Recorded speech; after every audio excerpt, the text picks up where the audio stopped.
Previously, on the men who built America, fighting back from the bloodshed of the Civil War. America has grown into one of the most powerful countries on the planet, fueled by a group of visionaries who are building a better future. Vanderbilt stopped at nothing to connect the nation via railroads. If they want a war, I'll give them a war. Rockefeller used his trademark ruthlessness to light homes from coast to coast. But what about the Pittsburgh refineries? Shut them down. Cities are expanding to the sky, built on the strength of Andrew Carnegie's steel. It's impossible. Nothing's impossible. And under J.P. Morgan's control, electricity is starting to power the country. Long live the electric light.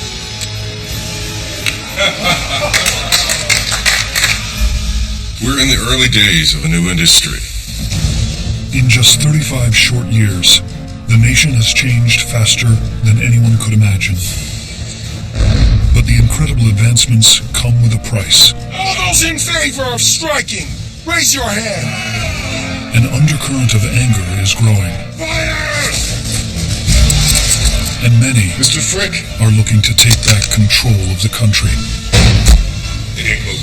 But America's most powerful titans believe they answer to no one. I've heard enough. This is what's going to happen. The Morgan Bank.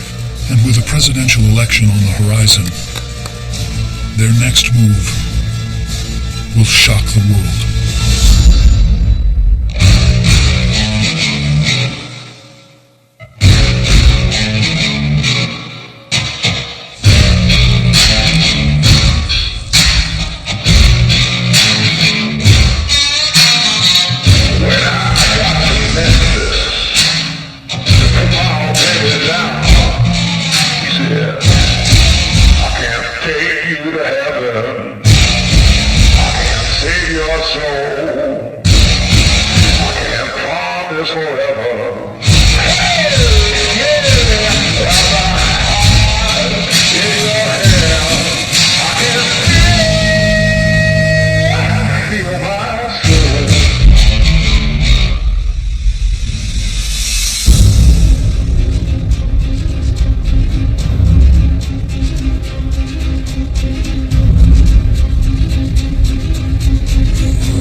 After inheriting and expanding his father's banking empire, J.P. Morgan is now among the most powerful men in the nation.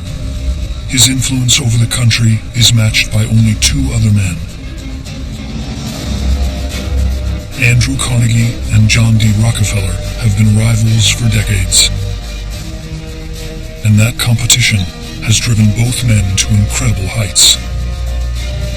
At the peak of their power, J.P. Morgan, John Rockefeller, and Andrew Carnegie are worth the modern equivalent of over $1 trillion combined. More than the entire net worth of the 40 richest people alive today. The wealth then was like royalty. It was just a different thing. They literally controlled the country. When you're talking about a guy like Rockefeller, it was literally 1% of the economy. It's stunning to think about that. It is almost incomprehensible. But while Carnegie, Rockefeller, and Morgan continue to get richer, others are struggling to get by. The gap between the rich and the poor is as big as it's ever been. Over 90% of Americans survive on less than $100 per month, while the average worker earns barely $1 a day, well below the poverty line. Working conditions in factories across the country are almost unbearable. In a single year, 1 out of every 11 steel workers will die while on the job. As the country approaches the 1896 presidential election, America's poor are desperate and without hope. One man seized the opportunity to harness their anger, and in the process, propel himself to the White House. William Jennings Bryan. Bryan runs on a ticket promising equality for all, vowing to be a voice for the poor and to take the fight to the country's elite. The great combinations of capital have encroached upon the rights of the masses. No man can earn $1 million honestly. He made himself the spokesman for the common man. He was the great commoner. There's no doubt that he tapped into something that was vital to most Americans that were not well off. Republicans endeavor to overthrow and discredit all who honestly administer the law, and to allow every wrongdoer to operate unchecked as long as he has enough money. The monopolies, the trusts became a target of Democrats, so that antitrust became a rallying cry of everybody who was, well, not seen as in the hip pocket of the corporations themselves. I will tear down these trusts. Do you hear me, Carnegie? Do you hear me, Rockefeller? Bryan's emergence is the biggest threat the Titans have ever faced. He promises to dismantle their companies and to not rest until they're behind bars.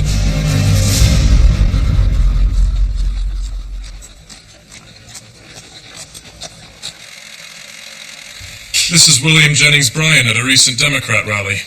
He's a prohibitionist and a devout Presbyterian. According to him, Darwin's theory of evolution is a pack of lies. He's an enemy of the gold standard and an enemy of big business. It is certain that he will win the Democratic nomination.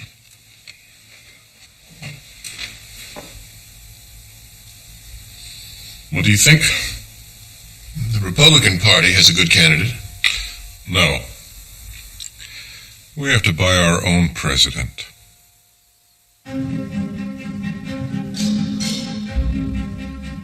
They took advantage of the strengths. When you have, what relatively speaking is an unlimited amount of money, you can pay people to do almost anything for you. Desperate to protect the empires they've spent their lifetimes building, the Titans throw their full support behind the candidacy of Ohio Governor William McKinley.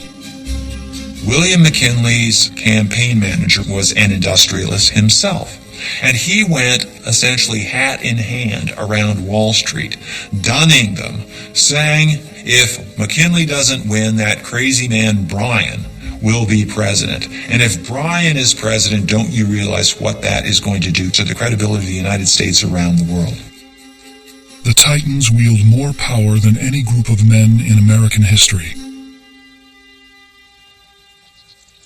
And they're about to use it. Much appreciated. This is McKinley's speech that he'll be giving at the Republican convention.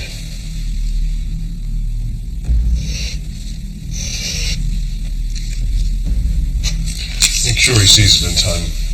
Understood. Rockefeller, Morgan, and Carnegie each give over $200,000 to McKinley, the equivalent of $20 million today. The campaign is by far the most expensive in American history, and McKinley outspends Bryan by a factor of 5 to 1.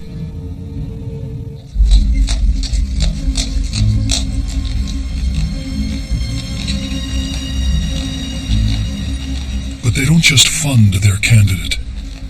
The group wields tremendous influence, and they aren't shy about using it. Suggesting headlines and orchestrating PR campaigns aimed at getting McKinley elected. It was easier to buy the publicity that you wanted in those days than it is now. The news media was a smaller market, and it was easier to feed information to your favorite correspondents then than it probably is now. Bryan fights back. He undertakes the country's first whistle-stop press tour, crisscrossing the nation and speaking directly to the people. The tour becomes the model for the way presidential campaigns are conducted to this day. Bryan gives over 500 speeches to huge crowds across the country. I will put rings in the noses of these hogs. Publicly attacking the nation's richest and most powerful men, and vowing to usher in a whole new era. As Bryan's campaign gains traction, the nation's leading industrialists turn to fear tactics. Many big employers, many big industrialists said, if Bryan wins the election, business is going to be so bad, we're simply closing shop. So if Bryan wins on election Tuesday, don't bother showing up for work on the next day because there won't be jobs. Well, if you're a worker and this is something that confronts you, you're going to think very seriously, even if you had been intending to vote for Bryan. Which way does, maybe your heart leans toward Bryan, but where does your pocketbook point? On election day, the lines are drawn. It's Wall Street versus Main Street, rich versus poor. One of the things of an evolving society is the wealth distribution. And it's clear that what we argue about today, that's the core of every politics, is it better with wealth in the hands of a few versus distributing among the many, whether from a moral or an economic point of view. 90% of eligible voters go to the polls, roughly double recent turnouts. In the 1890s, voting was a public act. And on one side, there was the Republican ballot box, and the other side was the Democratic ballot box. And so your foreman, or an agent of your foreman, could see who you voted for. So there was a certain coercion that was employed by the Republicans upon those urban workers. They might well have decided what they decided on their own, but this simply made it easier for them to decide that.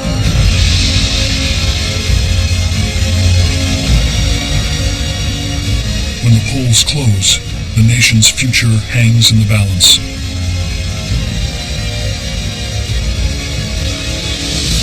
For 20 long hours, Carnegie, Morgan, and Rockefeller agonize over the results, not knowing whether the modern country they helped build will still be the same when all the ballots are counted.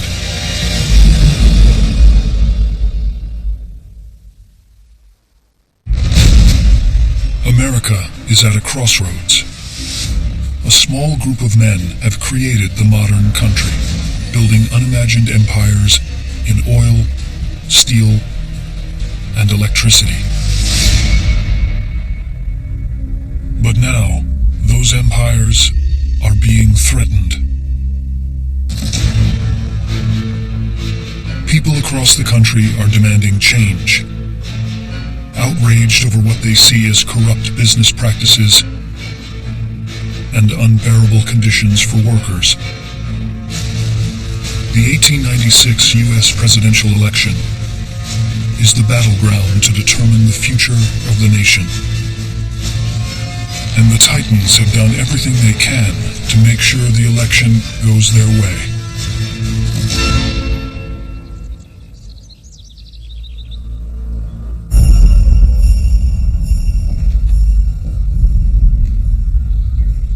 As America goes to the polls, Andrew Carnegie, J.P. Morgan, and John Rockefeller are forced to wait. Ultimately, this decision lies in the hands of the American people. The country is divided. Democrat William Jennings Bryan carries the rural South and Midwest, while Ohio Governor William McKinley takes the big money Northeast. As the results are tallied, the nation holds its breath. Until finally, a president is chosen.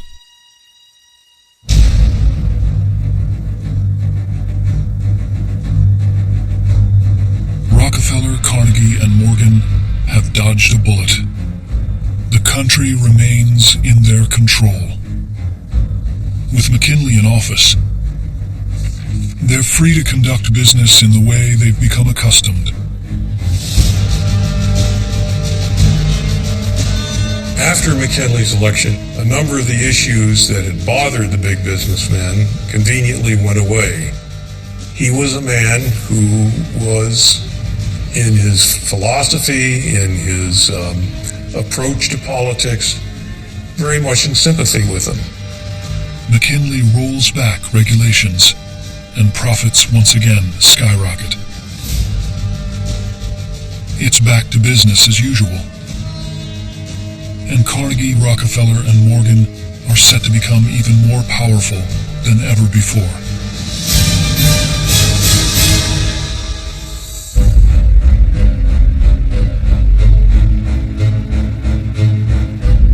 They've defeated their common enemy, and with that ultimate goal achieved, their uneasy alliance begins to fray. Rockefeller is the first to break ranks. Because Rockefeller, because Carnegie were so wealthy, because they had so much money, they had more money than they could profitably reinvest in their own companies. They were looking for things to invest in.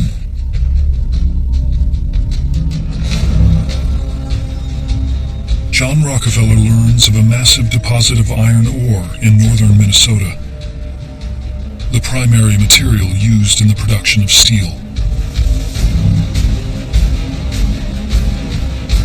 Rockefeller knows little about the steel business.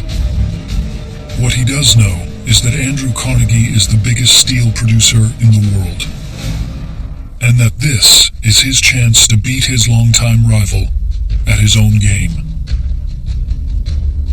If you were in a well-run company, competing against other well-run companies, you're coming up with ideas to jump them. You gotta be thinking, they might do this, I'm gonna do this. It's not a big, complicated thing.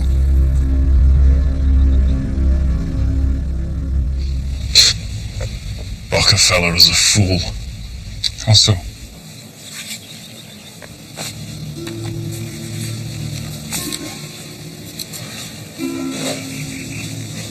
Should we be worried? No.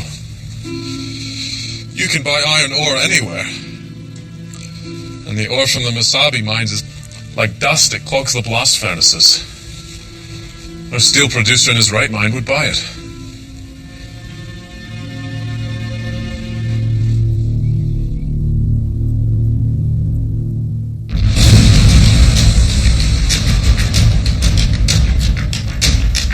But Carnegie is wrong. Steel manufacturers quickly figure out how to use the iron ore, and Rockefeller immediately begins supplying it to Carnegie's competitors at rock-bottom prices.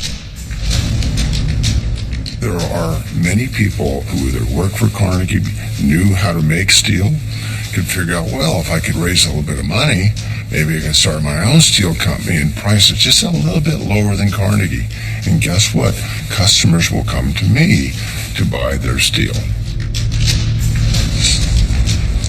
As the competition heats up, Carnegie's customers begin to flee. The impact is devastating. In just months, Carnegie's profits begin to crater.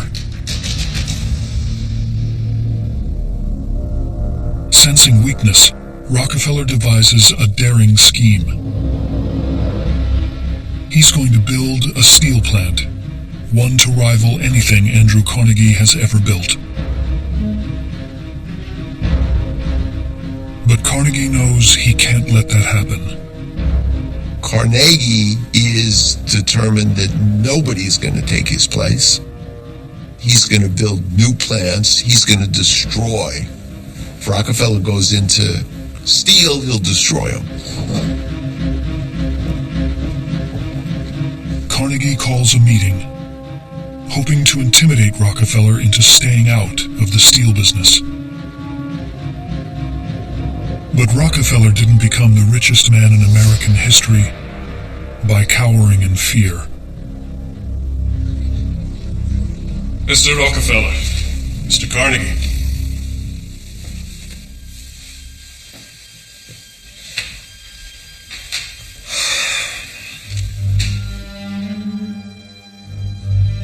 You don't want to negotiate with me.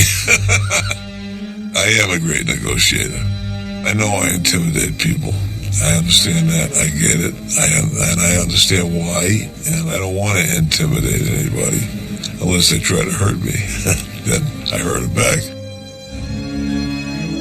Their rivalry has lasted for decades. But now, for the first time ever, Carnegie and Rockefeller are locking horns directly. The negotiations last for months, and neither man is willing to give in. Negotiating is a real art. It's an art. And a great negotiator is like a great surgeon, and they're very, very rare. You don't see it often. Rockefeller has already made a fortune in oil. His investment in steel is just a small part of his portfolio. You have to be willing to walk away. You have to be willing to walk away. And people who won't walk away from a deal, in my experience, end up making bad deals. Carnegie knows he has little choice. In order to stay on top, he needs to do whatever it takes to keep Rockefeller out of steel. I will buy the entire output of your mines. In return, you will renounce your decision to construct a steel mill.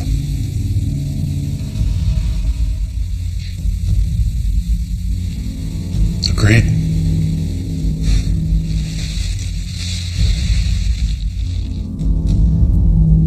Both knew that at some point they would have to reach a deal in which neither got everything he wanted, but neither got destroyed in the process. Rockefeller and Carnegie, in the end, were smart enough to know that they were both too big to get into a battle. The agreement is one of the most satisfying of Rockefeller's career. He's forced his biggest rival to hand over a fortune. In exchange for an iron ore mine he never had much interest in owning.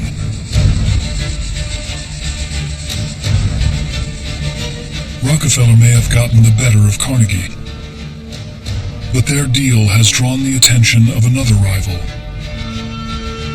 who envisions something even bigger.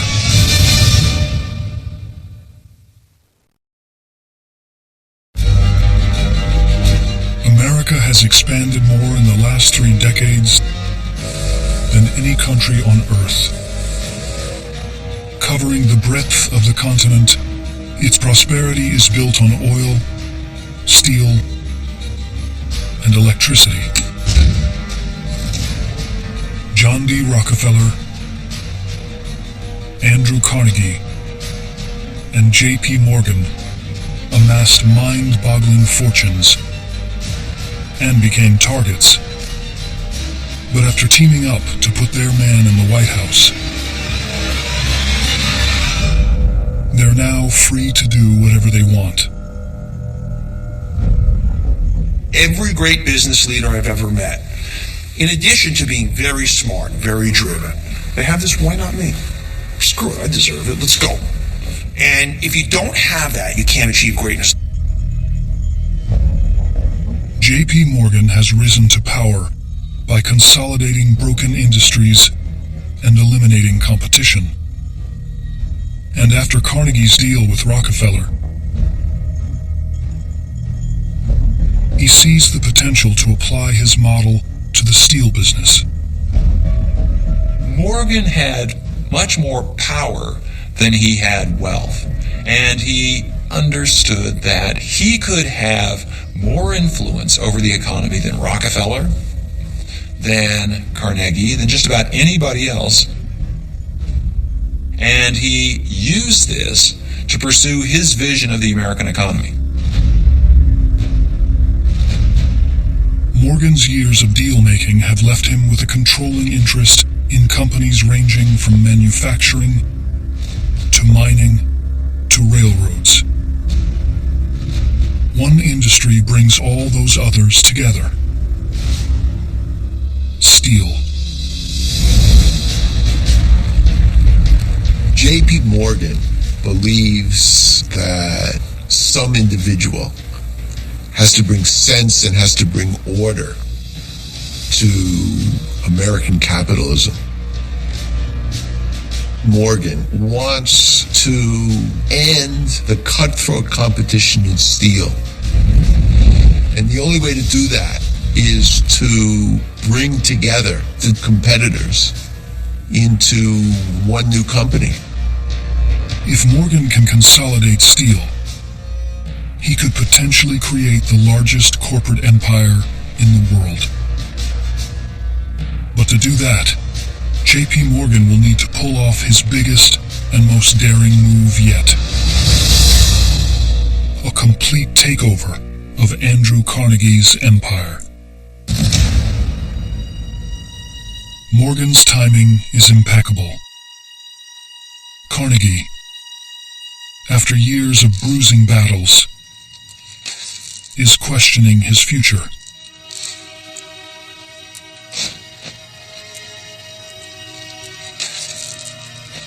Carnegie knew that as long as he wanted to, he could continue to reign supreme in steel. He didn't know that he wanted to keep fighting for the rest of his life. Morgan knows he can't go after Carnegie directly. He needs another way in. So he sets up a meeting with Carnegie's right-hand man, Charles Schwab.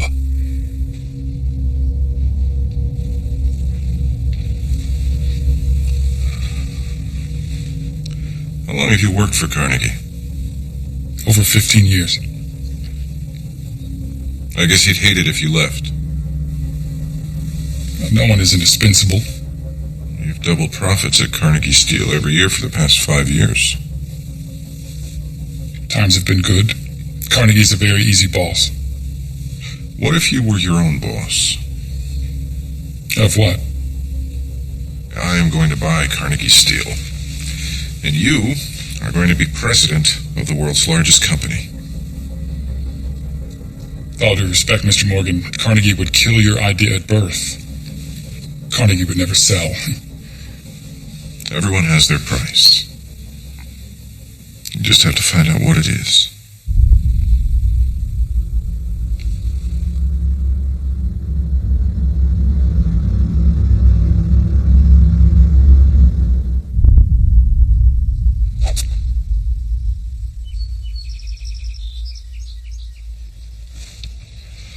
Did you know, Charles, that the game of golf was invented in Scotland?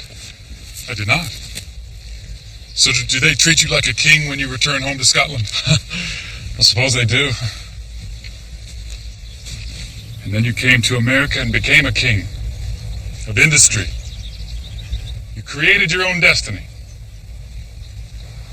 Destiny is not a matter of chance, it is a matter of choice. Exactly. Quote from Shakespeare. No. William Jennings Bryan said it. And we three kings of industry have robbed him of his destiny. Yeah, for the greater good. To create more wealth. Only if that wealth is used for the benefit of mankind. You know, if you were to sell Carnegie Steel, you could spend the rest of your life benefiting mankind. Alas, there is not one person in the world with enough money to buy Carnegie Steel. Save J.P. Morgan.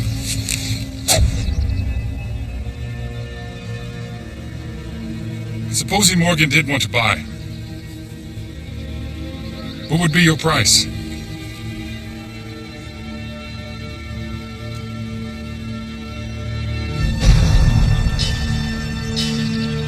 Carnegie wasn't going to do any price haggling with Morgan.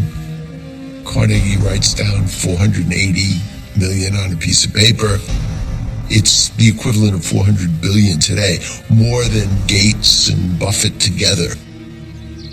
Carnegie has dared J.P. Morgan to buy him out for an outrageous price. A sum that is higher than the entire budget of the U.S. federal government.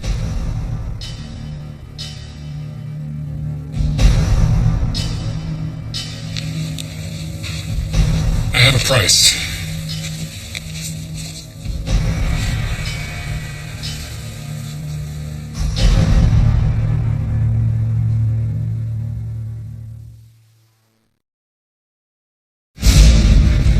America is on the move. After decades of unprecedented growth, the country has emerged as one of the leading industrial powers in the world. J.P. Morgan has consolidated businesses for years, and now he's set his sights on Andrew Carnegie's steel empire, hoping to take it over and create a complete monopoly in steel. But Carnegie has spent a lifetime building his company, rising from nothing to become one of the most powerful men in America. Convincing him to sell will take an astronomical amount of money.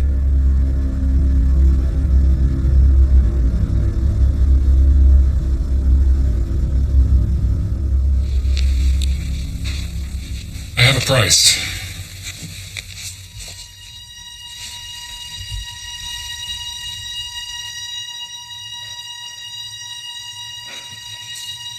Have Carnegie come and meet me. Tell him the answer is yes.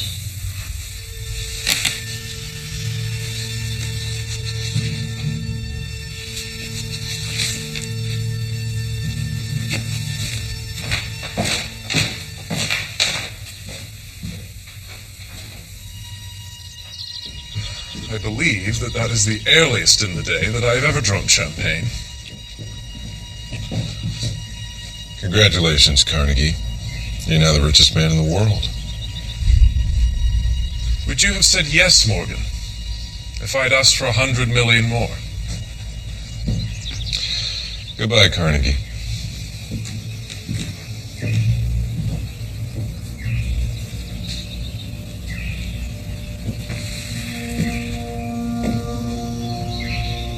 For 30 years, Andrew Carnegie has battled John D. Rockefeller for the title of America's richest man.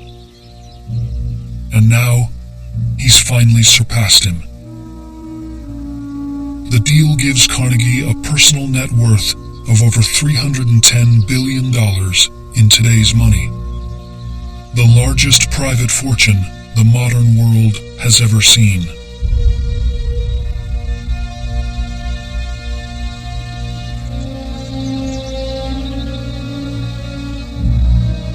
Initially, there is this enormous letdown. He can't quite believe now that he has no connection with Pittsburgh or his mills, that there is no Carnegie Steel anymore. And I think it's hard for him to get used to that. If somebody accepts the ask too quickly, then you think there was more room there. But I never like to look back. I'm a very forward-thinking person and a very positive-thinking person. And the transactions that I did or did not do, I very rarely have any remorse over a situation. I like to move on.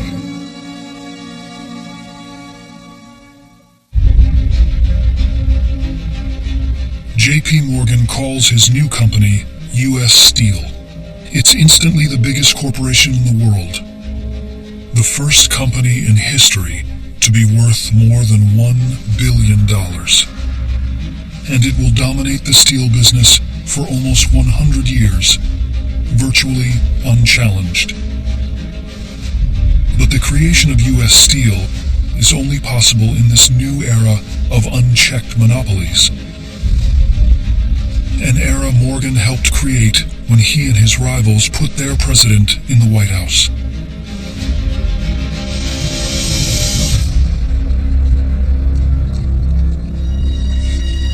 They may have helped buy the president, but they can't avoid politics forever.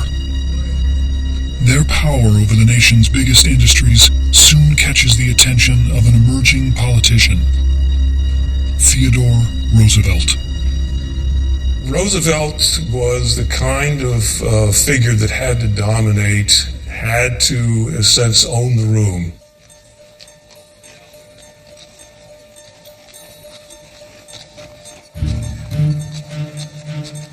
Roosevelt is from a wealthy New York family and could have become a businessman like Carnegie or Rockefeller, but he took a different path, foregoing a career in business for one in politics. But the young Roosevelt had an image problem. His fancy clothes and upper-class demeanor left him open to ridicule. He took great pains to remake his image, posing in a New York City photography studio dressed as a Badlands hunter, with a $500 engraved silver hunting knife from Tiffany's. The images help Roosevelt transform himself from a wealthy New York aristocrat into a man of the people. And as Roosevelt enlists in the army, the image he manufactured becomes real. Theodore Roosevelt became a hero during the Spanish-American War. And the Republican boss of New York State said to Theodore Roosevelt, "You're my boy." Got him the Republican nomination, and by virtue of his heroism, became New York governor. Roosevelt quickly demonstrated Independence Street. Roosevelt could not be manipulated at all.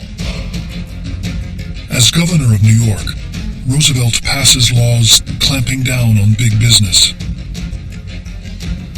His biggest targets are the nation's most powerful monopolies and the men behind them. But Rockefeller and Morgan know they can't buy Roosevelt, so they set out to make him as weak as possible. One way to figure out how to keep Roosevelt from becoming a major figure at the national level is to make him vice president, because the vice president doesn't really have much to do. Heading into a new election year, it's a rematch of 1896, McKinley versus William Jennings Bryan. Through a series of backroom deals, some of the nation's richest and most powerful men convince McKinley to put Roosevelt on the ticket. The vice presidency in those days was a place where people went to disappear. They became vice president, were never heard from again. It's almost like a modern witness protection program. McKinley is re-elected by a comfortable margin, and Roosevelt is sworn in as vice president. With their man still in the White House, and their nemesis in a powerless position, Rockefeller and Morgan think they have protected their empires. But their clever ploy may backfire.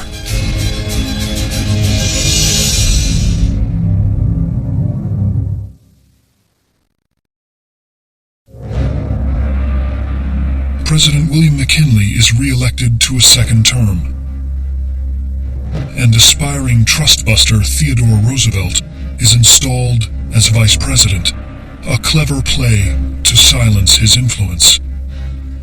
With McKinley in office for another 4 years, John Rockefeller and J.P. Morgan have the freedom to expand their empires to unprecedented heights. In September of 1901, President McKinley travels to Buffalo to give a speech heralding America's prosperity. But that prosperity hasn't reached everyone. Many are still struggling to survive. And they're fed up with McKinley's close relationship with big business.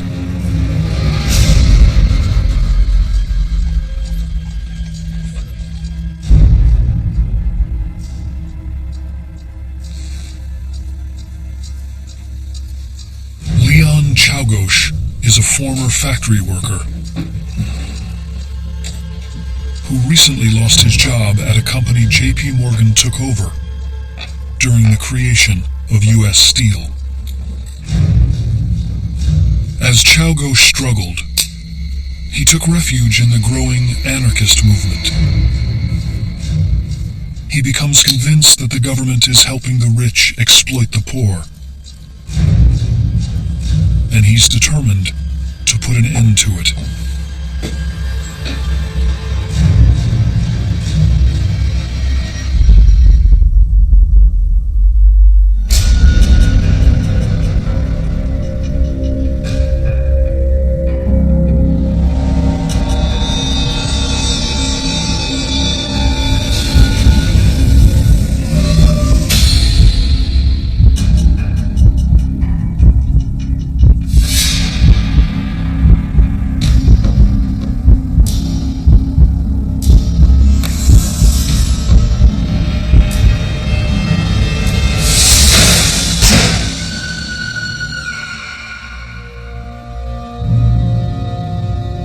Days after the shooting, William McKinley succumbs to his injuries, becoming the third American president to be killed in office.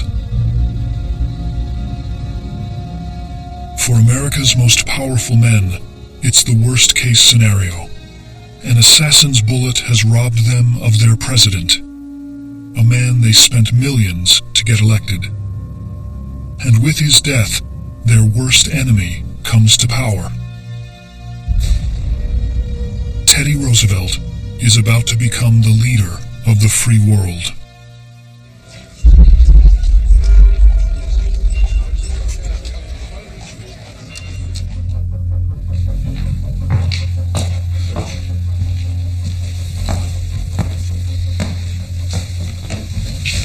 Mr. Roosevelt, very good to meet you, sir. The plan of having Roosevelt buried, in effect, in the vice presidency completely backfired, because who could have predicted what would happen, and what would happen so quickly after the election of 1900? Theodore Roosevelt, raise your right hand.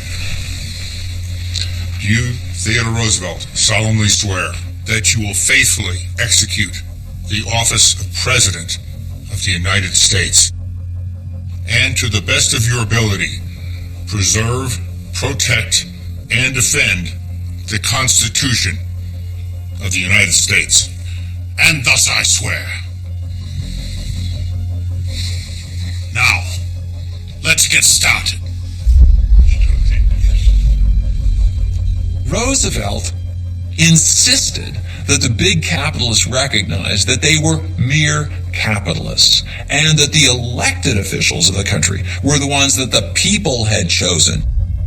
Nobody elected J.P. Morgan to anything. Nobody elected John D. Rockefeller to anything. But the people had, well, indirectly elected Theodore Roosevelt president. He was going to make the most of it.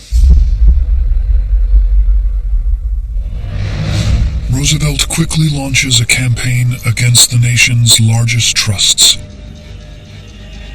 And his first target is a railroad conglomerate owned by J.P. Morgan. Morgan demanded to see the president, so he stormed down from New York to Washington, went into the White House, and he said, I don't understand. He said, if we've got a problem, send your man to my man and they'll fix it up. And Roosevelt said, this is exactly the problem with Morgan. He acts as though I'm just a rival boss or something. And Morgan, who thought that he could manipulate Roosevelt, discovered that Roosevelt could not be manipulated at all. Roosevelt refuses to back down from Morgan. He sues his company in federal court. The first government antitrust case filed against a major corporation. Roosevelt goes on to win, and Morgan's railroad monopoly is broken up. It's a stunning setback for J.P. Morgan, one he'll agonize over for years.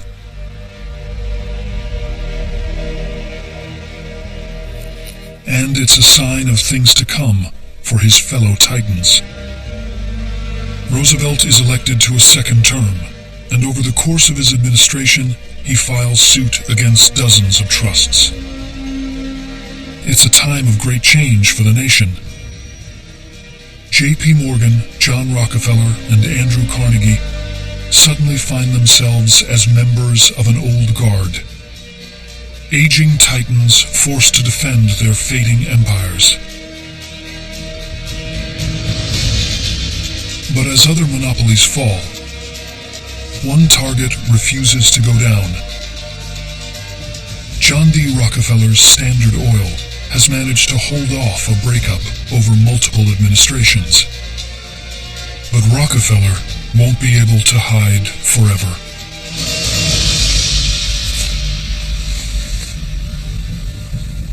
Standard Oil got the reputation as the most hated company in America.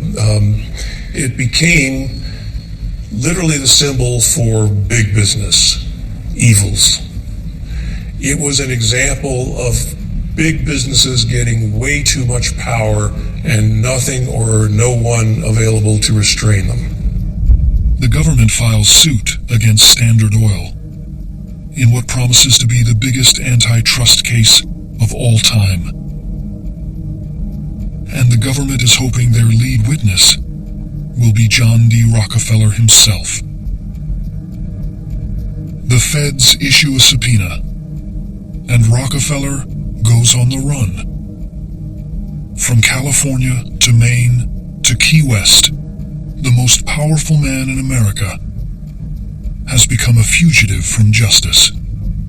He went all over the country to escape being served subpoenas. He was constantly running from the law. Rockefeller avoids the subpoenas for months, but life intervenes.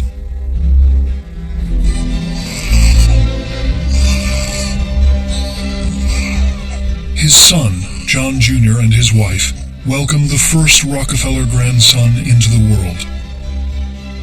Still on the run from the subpoena, Rockefeller is unable to travel to see his grandchild, and the absence is unbearable. I'm only here for one day. Once I'm gone, I am gone. I may not be back. Rockefeller knows what it's like to be abandoned. Never trust anybody, son. Not even me. And he's not going to let this case tear his family apart. He turns himself in, agreeing to testify in court in defense of Standard Oil.